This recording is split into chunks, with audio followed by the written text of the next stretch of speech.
Hello, I'm Deborah Sword. By now, you probably have the feeling that asking good questions is an important conflict competency. We've talked about how to ask, use, and follow up good questions. After this, listen again to episodes 58, 60, and 72.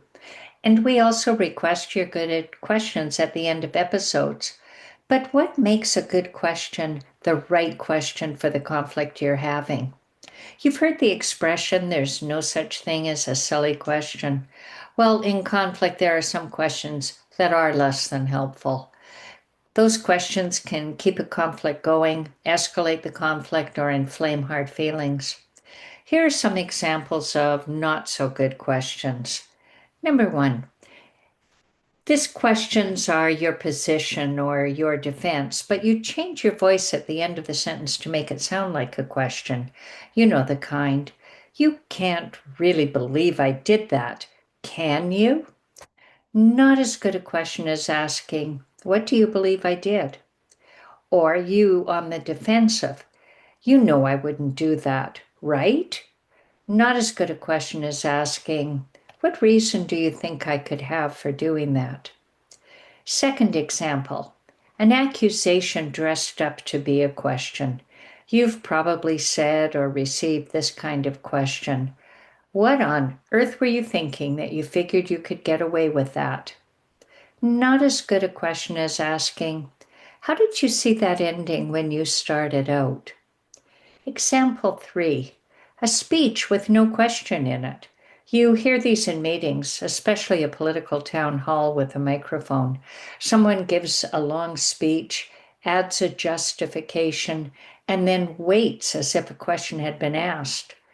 In a conflict, if someone gave you that speech and awaited your reply, you might say, to be sure we have the same understanding of what you said, what do you want done with that information? Example 4, an interrogation pretending it's a good question. When lawyers interrogate, they intend to get an admission or weaken the other person's position. Those are great questions from the interrogator's point of view. They rarely improve the quality of the relationship between the interrogator and the interrogated. Once we eliminate the not so good questions, what's left?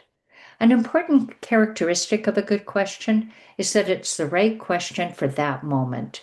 Conflicts evolve. I've said before, conflict is a time series, not a point in time. If you have sharp words with someone and walk away, it may feel like it's one point in time, but the bad feeling lingers, changes moods, stress levels, thoughts about safety, and decreases the quality of that relationship. For example, a good question at the start of a conflict might be, you accuse me of being careless. I'd like to hear your perspective if you'll tell me. Will you agree to that? What do you say? But after a loud, angry argument, that question benefits from a different approach. You might say, you accuse me of again being careless, and you're right. I did leave my shoes where you could trip over them. I wonder what else we might be able to agree on if we discuss it. I'd like to try if you're willing. What do you say? Are you in? Early on, the question invited discussion. Later, it showed you've been listening. The right question puts your ego aside, not your opinion, a speech, accusation, or interrogation. A good question at the right time says the relationship is as, or more important, than you feeling you're right. Your conflict competence is knowing how to use a question to obtain the information you want, convey the intention you have, and result in the outcome you prefer. It's curiosity delivered in a way that invites the person to reveal the real answer in their hearts and minds and improves the quality of the relationship. Thanks for listening. Please subscribe, like, share, and leave a comment or good question in the fan mail. We love hearing from you. Thank you.